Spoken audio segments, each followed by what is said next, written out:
Welcome back to the big building that has no windows and a bunch of walls that are white, and everything's being taken down in here. So today, kind of interesting, I need to do the first major repair on my 2021 Permobil F3. Had a bit of an issue with the seating system or the seat lift on it. Now, as a lot of you know, I run around in pretty deep gravel every day, and I was kind of wondering how well this chair would hold up in those conditions. Well, I got it in August of 2021, so math, however many years that's been. So a couple months ago, I was getting overcurrent errors with the seat lift on that chair. That particular day, I was out at the range and I was using the seat lift quite a bit on kind of a hill and a lot of uneven surfaces and stuff like that. And I do bump over, not curbs, but a lot of thresholds and, you know, things that are like 1 to 2 inches or whatnot. So the seating system does get a lot of action and impacts and whatnot. But anyways, I got that error. So I hopped out of the chair, ran the seat lift up and down a couple of times and it was fine. Fast forward to yesterday, I was running around in my van and I've got it set up so that I can get my friend and his power chair into the van, but I have to kind of put my chair up this little ramp into the back half of the van. And then there's a big metal bar where the back seat used to be bolted and the seat belts attach. I was going forward on that, going to go down the little ramp and get out of the van, but I accidentally had the chair on speed 2. So I kind of launched over that and it was a pretty hefty bump and I heard parts fall out the bottom of my chair. I was hoping it was just something that was in my lap, but then I saw these and I immediately knew what they were. These are little, basically U-shaped things that slide on these rails for the seating system, or the seat lift. I'm gonna say seat lift and seating system interchangeably because they're kind of one and the same. But if you notice here, this pot metal has very much cracked. We were headed into one of my favorite Hawaiian restaurants, so we went inside. I got into one of their chairs, lifted the thing way up and looked underneath there with a flashlight, and sure enough, things were broken. I've got a couple of pictures of that. Luckily, the way it was set up, there's 4 of these little U-channel things, and only 2 of them broke, and only halfway broke. So that means that the chair is still okay to use, but you need to be really careful. And I got to thinking, how am I gonna get these parts? The seat lift on these chairs is so complicated to get to that a lot of the times when the chairs are still under warranty and there's an issue with them, Permobil will replace the entire chair as opposed to trying to fix this seat lift. And I just wasn't looking forward to it. So started looking around, trying to see on their website if parts were available. It looks like it's part of an entire assembly. I called someone I know and they said, yeah, you can't buy those parts separately, unfortunately. You have to get an entire unit. So, wasn't quite sure what to do. Came out here to the warehouse, hopped into the Amy Systems chair, and I've been using this thing for the last couple of days. But then something interesting happened today. So here's the F3, right? It still runs and drives. I just don't use the seat lift right now. But I came out here to work on some stuff because, you know, we're moving and everything. And this thing magically appeared. This is an entire AP lift unit, or whatever Permobil calls it. It's the whole thing. It's got the tilt motor, the belt drive, the bottom of the seat pan mount, and it's brand new. By the way, here's those little rails right there. You can't see the little guides that broke off. They're up near the front. I'll show those in a minute or two, but these are the rails right here. I was thinking, oh, cool, I can just take some parts off of this. But I only thought that for about 3 milliseconds. And then I was like, why don't I just swap the whole unit? We'll have new motors, we'll have new bearings, we'll have new parts, new metal. So that's what we're gonna do today. We're going to swap the entire AP unit into the F3. This is gonna be a lot of work. I'm gonna have to make sure I have all my tools set up over here and everything, but it's going to involve the use of a Hoyer lift, which I have one kind of right there. But anyways, that's a project for today. I think trying to swap that entire unit is gonna be significantly easier than trying to get in there and replace those little blocks. And to me, it seems like with these little pot metal pieces, it's probably best, kind of like when you rebuild an engine. Sure, you can pull the heads off and maybe replace the heads and face the block and everything, and you've got a whole new upper end on the engine, but the bottom end is still old. So to me, it's best to kind of keep everything matched. So instead of replacing these little things, we're gonna swap out the entire mechanism.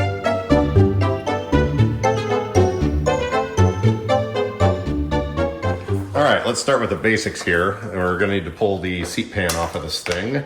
and our, what do you call these? Side guards, whatever. Now, basically the plan here, we're gonna be separating the seating, or the seat, from the power base, and then we're gonna be replacing the entire module in the middle that connects the two of them together. Now, we should be able to leave a lot of things attached as far as some of the wiring and other stuff like that. So let's get the seat pan off of here. Now, as I remember, our stereo and our camera modules are attached to this. Luckily, we just installed all of that. Okay, so if you remember in the last video, this is our stereo, and I just tied up the remote here. I still haven't mounted that properly, but that comes off. And then back here on this side is where our camera controller is. And I think I used a zip tie and maybe some glue. So let's cut the zip tie and see how much slack we have here. Oh yeah, there we go. No big deal. Yeah, so as good as 3M mounting tape is, it doesn't stick long term to this kind of whatever coating or paint is that they have on here. At this point, we need to unhook some of the wiring. So this plate right here, well, X marks the spot. That plate is what's part of the new unit. So everything on the sides of the seating can stay here. There's a little bit of wiring that's gonna have to be disconnected, and these cable clamps right here. I think it'll all stay with the chair though. So let's get these off of here. Let's get this guy off of here. There we go. And then the bolts that hold this on are these 4 right here. And we got 2 in the back. And I think that's it really. See, this is the problem with moving, is like my workbenches and everything are already not here anymore. Oh yeah, check this out. Can you see this movement? That's because those rails, their little pieces that hold them in place, are missing. Once we get this all taken apart, I'll show you on this one and also on the new one exactly the parts we're talking about. But let's get this off of here. Actually, I should take a picture of this. So come to find out, you can actually adjust the seating position on the center chassis without sliding your backrest, your leg rest forward and back. Now, that's only going to be if you have like a pediatric style or pediatric sized seat, like if you're 14 or 15 inches or less. But it turns out there are additional holes down here, so you can slide the seating forward and back. But let's get a picture of this. In theory, we should have, oh yeah, look at that.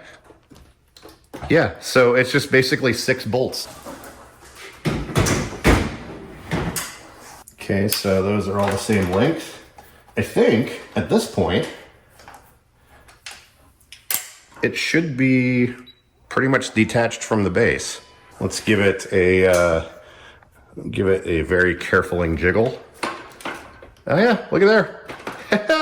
Oh, this is so much easier than I thought. So I just assumed, you know, that this was going to be such a pain, and like any sort of seating mods or removal or anything was like impossible. But you know, when it comes down to it, you just got to do it, and things are whatever. I don't even know what I'm trying to say. And we're gonna have to cut off all of my zip ties here. This is right where all of my power wires and the speaker wires and everything run all over the place on this. It's a convenient cable run. Okay, I'm gonna get on the floor and then we'll continue. I gotta figure out. There's this one wire right here that I need to figure out where it unplugs.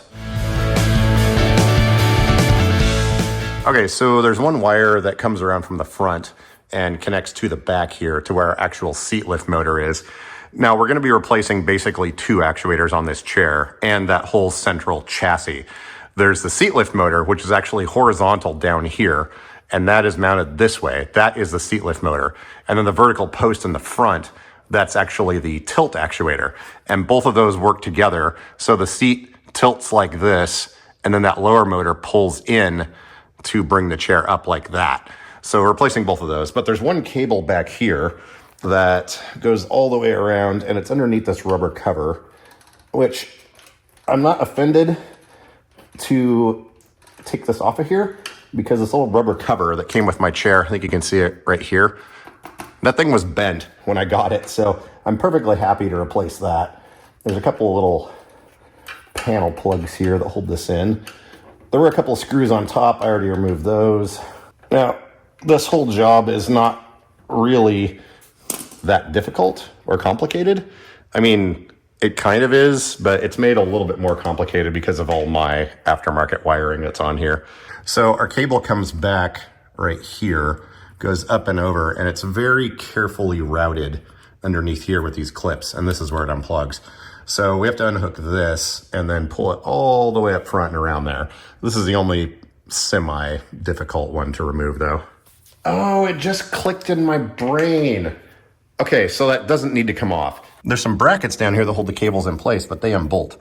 So there's this one right here, and then, oh, let's turn off our cameras. And then there's another one right up there, and I can just unscrew those. All right, good times.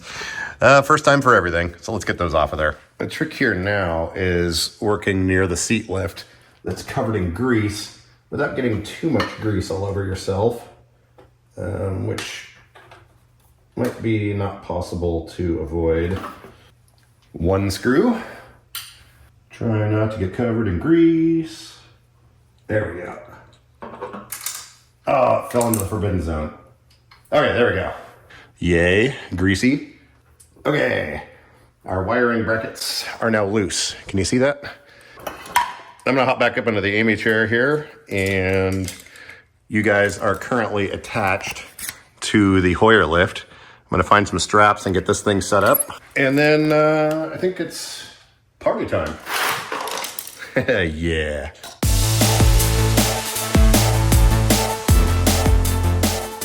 Oakley dokley, we have, well, there's our new AP unit down there. And this thing is now, hang on, trying not to run over things. And our seat is now dangling from the Hoyer lift, which has a hydraulic leak, so it keeps going down slowly. But now what we have to do is get this entire mechanism out of the middle here, which is going to involve these two bolts. And then we'll pop the front cover, and there's gonna be some more bolts down there. And then we can swap in that new one. Now, this thing is heavy. It's gonna take a bit of wrangling. So we'll see how this works. I do have to deal with some of that wiring there, but I don't think it should be too big of a deal. But yeah, how's that for perfect speaker placement? They're not interfering with anything. We're taking the whole chair apart. If you want to mount speakers, that's the place to do it. Okay, now here we are under the front of the chair. You can kind of see there. And we need to get these transport brackets off of here. I probably should have raised the leg rest up a little bit, but I didn't. These bolts also hold everything in. Oh, that was not nearly as tight as I thought it would have been. Huh. Okay. So I guess we will make sure when we put this back together that it's a little bit tighter, because we need more light. There we go, light. Yeah, so when we put these back in, we'll have to make sure these are a little bit more torqued than they were. I mean, I'm sure it was fine, but you know, things and stuff. Here is our transport brackets. You can see it's fairly decent gauge steel, and comes around to a little hook here. And what is that from? Interesting. Oh, we've got some pretty heavy wear. Can you see that? See this right here? See how it's like dug in and is sawing through that? I think that's our rattling noise. This side is clear, but it's been rubbing on the motor swing arms. That's weird. Yeah, that's our vibration noise right there. So it's interesting that this side is rubbing, but this side has clearance. Makes sense for the vibration noises I've been getting though. That makes me think also I should check the pivot bolts on the back of this that holds this swing arm on, because yeah, that doesn't seem good. Yeah, we're gonna have to take the whole ICS module out of here. Oh, and we have our lighting connectors too. Let's pop this out. And then we have this, which has a sticker holding it in place. It's already loose, so there we go. There's our ICS master. Oh, more screws, of course. Always with the screws. This is one of those jobs where I just had to start doing it. If I start thinking about how much work it is, I'll never get to it. Although the flip side of that is, if I don't get to it, I don't have a working seat lift. And if I don't have a working seat lift, that severely affects my day-to-day. So, yeah, anyways. I guess this will give me a chance to do some cable management when we put this all back together. Or something.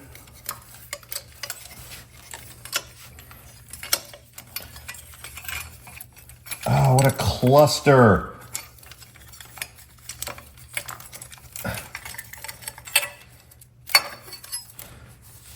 I don't know who thought that was a good idea. Now, we can get to this bolt.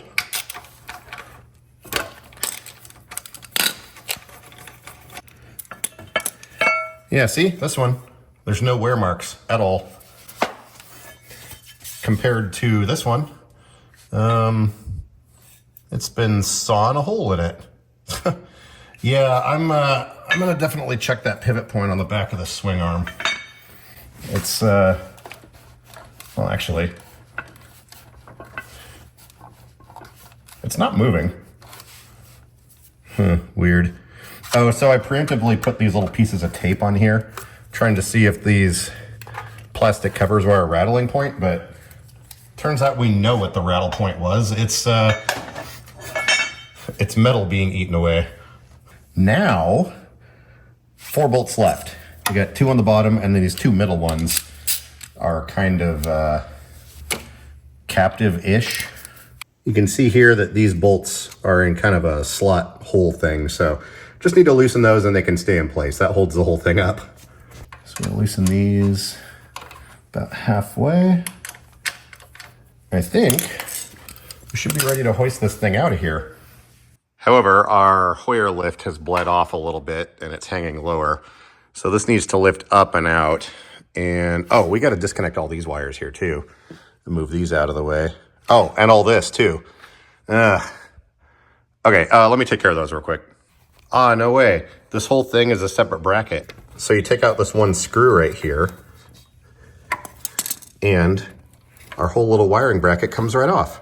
Nice. It's almost like they designed this to work on it, but then also they totally didn't at the same time. However, all these wires are gonna have to go through there.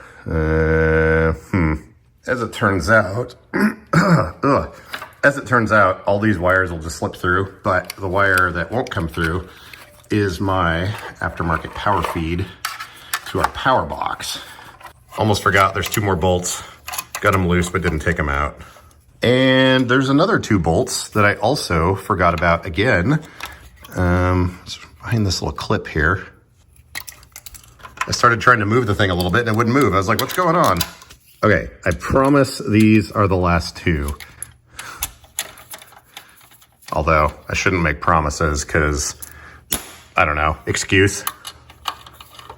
Now what I was trying to do was lift this thing up a tiny bit because I have a fuse holder under here and it's interfering with the strap on the battery. So I was gonna try and lift this a little bit with a screwdriver to get myself some more space.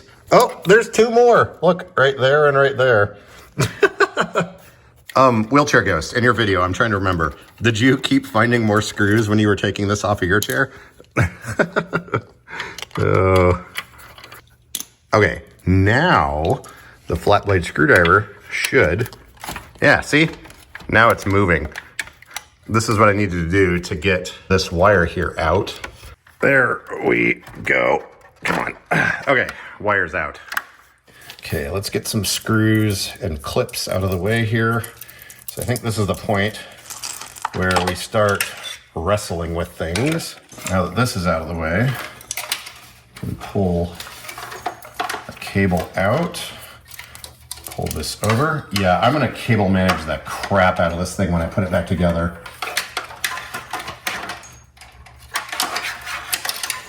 And there we go. Our seat is dangling. This thing should be loose. And it is. So, oh, here's our light cables. Let's unplug this little crossover here. Kind of tuck this all up out of the way.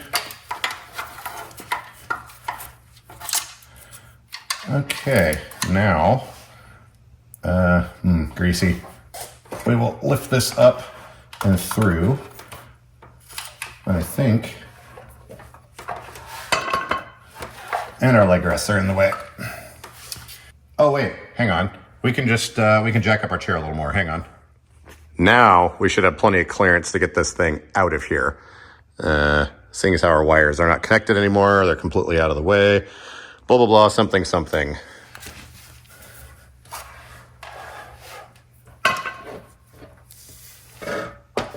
There we go. Am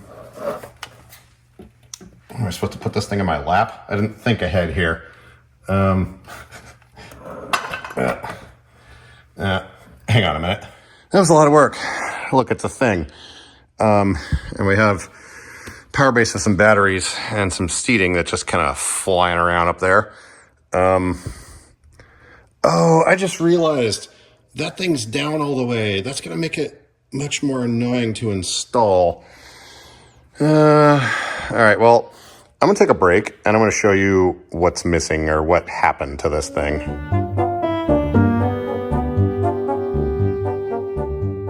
Okay, looking very close down here, you can see this little bar, and then you can see this little U-shaped piece of metal with kind of a little slider on it. And there's another one over here. There we go. You can see how that goes down on both sides of this rail. Now, if we thread our eyeballs way down here on the other side, you can see right here that half of that is missing. So we've got support on this side, but not this side. Then if we look over here on the other side, you can see it's exactly the opposite. So while it is still kind of, hang on, I'm shaking. So while it is still held in place on each side, this is not attached the way it should be anymore. And yeah, so that's why we're replacing everything. Those little blocks though are not available separately. They are part, oops, almost grabbed the grease. They are part of this whole center carriage assembly. They bolt on right here. You can see the ones on the back here and the front, but you can't buy those. You have to get this entire, so it's part of this assembly, but it's not something you can order. You have to order this whole thing to get those little parts. Yeah, something about that. I don't know, whatever. I'm gonna take a break. I'll be back.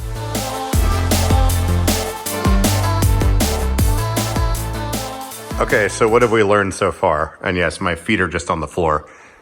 Well, as it turns out, it's fairly easy to separate the seating from the, I guess I just call it the AP module. So seating comes off the AP module fairly easy. This comes off the chair fairly easy. There's a lot of little things you have to do that are not the easy part, but only 6 bolts hold that on.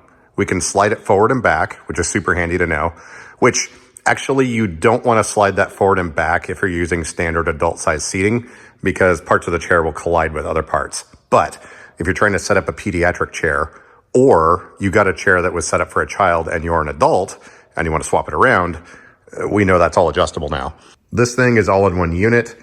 And actually, now that I'm thinking about it, it's sitting upside down, by the way. This would be kind of cool to attach to the test bench or make a test bench version 2. It's really hard to explain to people how the seat lift actually works. My voice stopped working. It's really hard to explain to people how the seat lift works on this. So I think having an active demo of this would be really cool. That thing's moderately heavy though, so I might need to upgrade the Rubbermaid cart that's attached to. And also it's kind of small, but yeah, we're learning stuff. And you don't have to completely strip the chair to do this. Granted, there's a lot of super obnoxious cable management I'm going to deal with. I don't know what's going on with this right side motor or swing arm, how it's rubbing on the transport bracket. Doesn't seem right. Yeah, this is kind of a major failure point. I will blame myself though, because I run around in conditions that this thing was not designed for. And it's been over 2.5 years and it's been fine. So I'm going to say this is my fault. I'm using this kind of outside the bounds of how it was intended. And it still lasted 2.5 years. So yeah, that's a thing. Well, back to coffee. I shall return.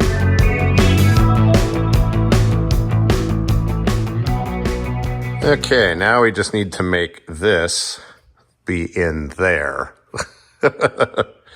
Seeing as how we're reusing our wiring brackets though, we can take these off of here before we get it into the chair, and that should make things a little bit easier. There's the one right here, and then where's the other one? Oh, right down here. That's why the thing's sitting in my lap. Then we're also going to take off this little rubber cover. It has a couple of these little like door panel plugs on each end, and then 2 little screws right here that hold it on. So let's take that off before we put it on there. And this one is not all bent out of shape like the one on my chair was, which doesn't really matter. It was just one of those OCD things that kind of annoyed me ever since I got the chair. And I suppose also, while we're here, we might as well check all of these bolts and make sure they're tight. Actually, I'll do that after I get it mounted to the chair. This is a little bit wobbly.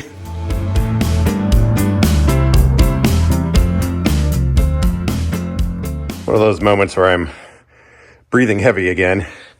I've got the thing just set back in there. By the way, putting this back together is going to go a lot faster because I'm running out of energy and I just want to get it put together. So each major step of the way, I will film a little clip, but by and large, I'm just going to do most of the work without filming it because reasons. Raisins. Does anyone eat raisins as a snack? Let me know in the comments down below. Oh, and also, do you know when they used to come in a box?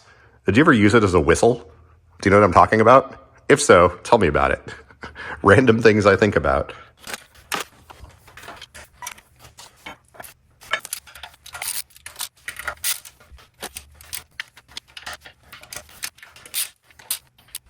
Okay, so interesting note as I'm tightening down these bolts. I don't think you want to go crazy tight with them. I could tell as they were tightening down, the threads weren't stripping, but there's kind of a feel that's hard to explain when it comes to how bolts interface with threads. And I can tell you do not want to crank these down super tight. Oh, the little green sticker. I guess we'll leave that there. Might stop working if we throw that away. But yeah, so I don't think these want to be ridiculously tight. So random thought there. Quick note about the wear on our transport brackets here. Typically, the answer is the simplest explanation. If you look at this angle right here, you can see we've got a nice right angle. But then if we look at this one and compare them right next to each other, I don't know if you'll be able to see it, but this one is bent a tiny bit right along here. So that explains why we've got this horrendous wear pattern going on here. This thing's bent, so it's interfering with the motor. So I'm going to chuck this up in the vise, and we will be able to bend this back into a little bit more of a right angle. Yeah, it's hard to see, but like right along here, it's just a little bit tweaked. I was just realizing we need to pull some parts off the old unit. And that would be this little metal clip right here, which of course is screwed into place. But these little tabs here are what the ICS mounts to, and then also some cable management clips go on here as well. So we're gonna have to pull that off. Okay, it's a little bit of a cluster trying to get things put back together with that AP module down all the way. So I've lowered the seating down. I think I've connected up the bare minimum of stuff to make this work. And we're gonna power this up and run the seat lift up a little ways because there's no way I'm gonna be able to do this with that thing down. So let's see here. We may get some errors, but that's okay. Oh, I just realized we haven't calibrated anything either. Yeah, so master error, blah, blah, blah, whatever. It's gonna auto detect some stuff because two Two of our actuators are different now, and those are smart actuators. So hopefully, okay, we got green lights. Let's see if we can run this up a little bit here. Okay, it's working, sweet. So we're gonna run this up, then we're gonna crank this up, and just keep doing that until we have enough clearance. My good friend Clarence, we'll go a little higher.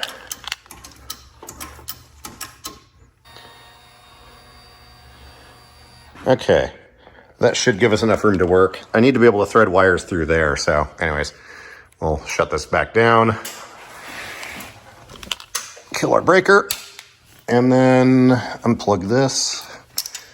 Turns out I didn't actually need to unhook it nearly as many of these as I thought. So anyways, learning stuff.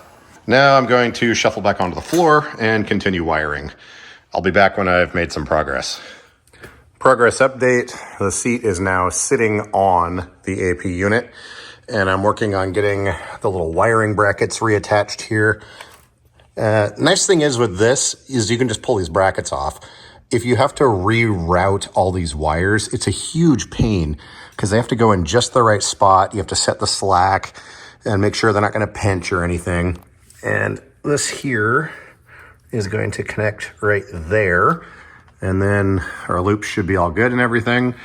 Starting to get the ICS box put back on here. I've got a whole bunch of zip ties here. I'm not going to use a lot of the clips that they had. This just absolutely abhorrent wiring, cable management, whatever.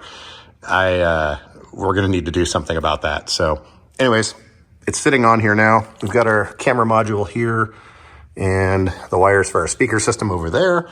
We're coming right along. So I'm going to put down the camera, concentrate on this, and make sure I don't miss anything. Oh yeah, here's our little brackets here. Had to put those back in, but no big deal. Right now I'm working on cable management. I opted to ditch the Connect module. It's a bunch of extra wiring that I don't want to deal with right now, and I was wanting to unhook it again anyways. It's not something I really use, but anyhow, still working on these wires here, but as you can see, we've got stuff nice and neatly wrapped and tied together. Our tilt actuator, I zip tied that down there so it doesn't get caught in this bracket, and everything right now folds up pretty nicely. And then our light cable here crosses over. It comes up, goes across, and I added a few zip ties there. So it is held in place nicely. Left a little bit of a loop here because this swing arm moves up and down. So just need to get these two wires on, and I think we should be good. And then over here, there was a cable with another connector like this one. I tucked it back into this track. That's actually a tag from it, but I shoved it back into the track there, so that's out of the way now. So we have an extra connection point that is protected, and this little loop here, it kind of sticks up, but whatever. It needs to move a little bit anyways. Actually, I might just tie that off down there. I don't know, I'll figure it out, but wiring. I'm really picky. I think we're good to go with the ICS master module here. I got everything kind of tucked away and cleaned up here. When you tilt this up, it does kind of put pressure on a lot of stuff, but seeing as how this doesn't get opened all the time, I think it should be all right. This wire here is kind of tight. That's how it was anyways. That's why I added a zip tie up in there, but I think this is a lot better than it was. These wires just kind of hang out here. That feeds the motor for the tilt actuator. Yeah, I think, yeah, I'm gonna move on to routing the wiring back there. Then we will power it up. Update, wiring here is complete. Nothing is flying around and getting spiders growing in it, or I don't even know what I'm saying. My brain's weird right now, but got everything all tied down, including my auxiliary wiring. This thing folds up nice, clicks into place. Nothing's being pinched. And yeah, I'm so glad I took the time to do that. It was OCD at its finest. All right, now we are running an auto calibration. I've only got 2 of the bolts in here, but the seat should stay attached. Got the Hoyer lift unhooked, and I'm watching all of our cables down here to make sure they are not going to get caught on anything. But I think we should be good because they didn't really move from the brackets at all. So we're just gonna let this run and then continue on. I'm not sure what's next, but probably hooking up my auxiliary power box here, then mounting our camera module and the stereo back in here. Oh, so it turns out when we recline all the way, it does in fact press on the speakers. I heard some plastic cracking. I think we're okay. It did put a little bit of pressure on them, but I think we're all right. Good to know. Whoa. This thing didn't have that much anterior tilt before. What the hell? Oh, it's because it's not calibrated. That's what calibration's for, I guess. We just smashed into a bunch of things too. Interesting. Is this gonna hit the floor? This is exactly why you want to make sure you have plenty of room around this chair, which I didn't exactly do, but whatever. Yeah, this thing is definitely at more degrees of tilt than it normally is. Oh, how's our wiring doing? Everything looks okay down there. Let's do memory position 1.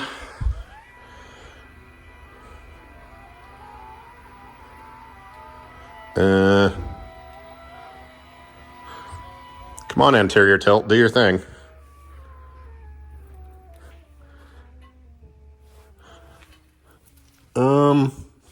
Stop.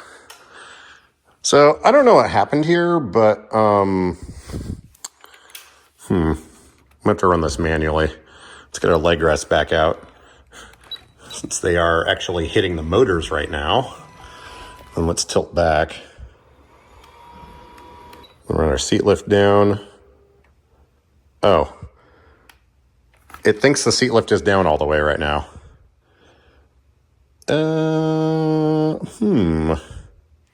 I forgot there's a mode to just calibrate the seat lift, so we're doing that right now. Tuck this out of the way so it doesn't hit anything. And now I'm having it calibrate the tilt. Yeah, see, there's no reason to do a full calibration. All right, I think we're good now.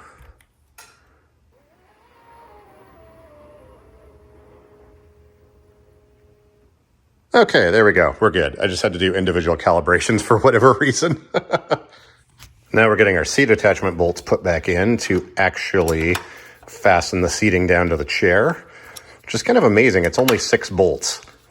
It's these 4 here and then these 2 back here. So fairly easy. And this also allows you to set the seat depth. If you can look right here, it says 3 inside this little cutout.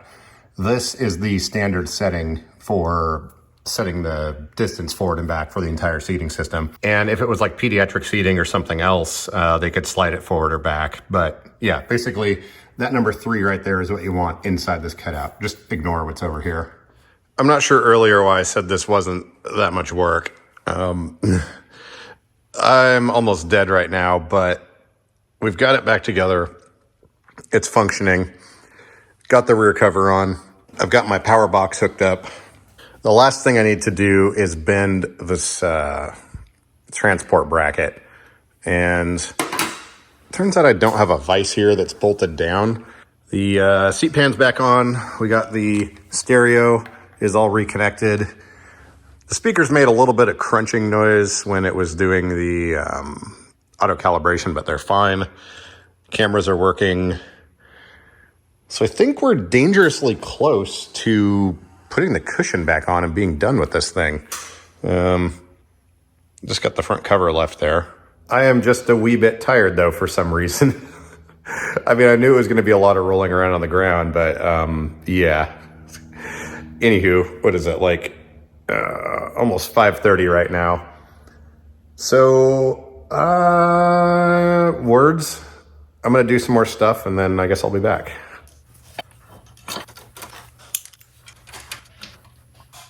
Yeah, it's tweaked just enough so that when our suspension flexes, it rubs on there. Oh, actually, hang on. Now that this is bolted on there, wonder if we can get sneaky with a pipe wrench without breaking stuff. That's the question. Now, on the list of bad ideas, this one is right up there.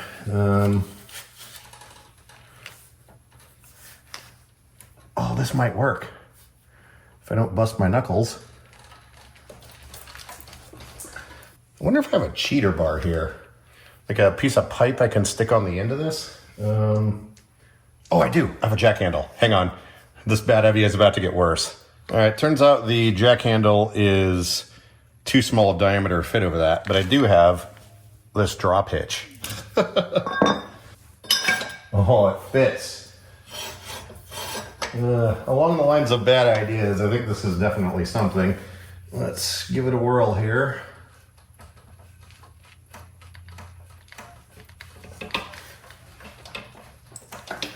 Okay, if that didn't do anything, nothing's going to. All right, let me stick my eyeballs down here. Oh, it worked. We totally have a little bit more of a gap right here now. All right, cool.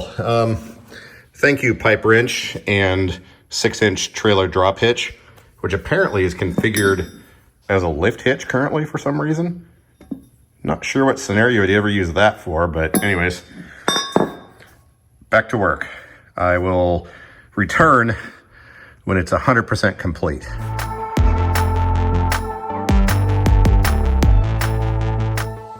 Now for the moment of truth. I'm assuming the belt on the tilt actuator was pre-tensioned, but we're gonna try the seat lift and see what happens. It sounds a bit stronger than the old one, which makes sense. It's a lot newer. Seems to be lifting fine. Sorry if the camera's shaking, my hands are jittery. Okay, we have full seat lift. Cool. This feels taller than the old one. Wonder if it is. All right, well, see if we can tilt now. Yep, tilt is fine. Let's, I'm probably going to reset my memory position, but let me trigger that and see what happens. It still does that thing where it tilts forward just a tiny bit. Well, not forward, but completely flat. But motors sound good. All right, cool. I'm going to consider it fixed. It's kind of a nice refresh, I guess, to replace that whole mid-frame or the AP elevator unit or whatever they call it. But there's a whole lot of components and bearings and splines and motors and pulleys and belts that are new now. So super happy about that. Anyways, I'm gonna dump this footage onto the computer and see if there's anything else left to do. All right, I think that is, that's a wrap, as they say. Chair seems to be working and seat lift is good. I did measure, it's 13 inches of seat lift, which it's supposed to be 12. So I don't know, whatever. I'm just happy to have this thing working again. It's a lot more solid than it was. And you know, it's really nice to refresh all those parts and replace stuff that's kind of worn out. It's been grinding in the back of my head thinking, how long till something breaks on this? Hopefully sometime in the next few months, I'll be able to get into a more normal living situation where I'm not banging around in gravel constantly and all that stuff. But anyways, we're gonna call that good, and I will catch you guys Thursday on the live stream. Oh, by the way, getting fiber internet installed Thursday morning at the new place, the new workshop or whatever. So hopefully that gets done by the time the stream starts. We should have a much better time than we did last week. So anyways, I will see you guys then. Thanks for watching.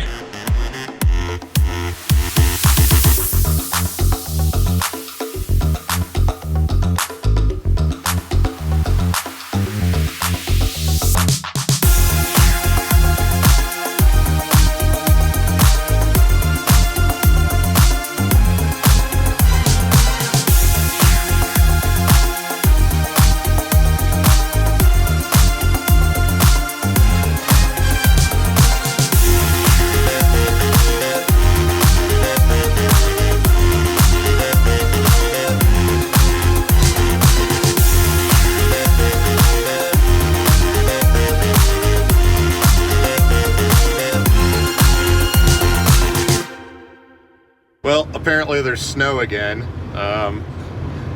Welcome to March, I guess? Huh.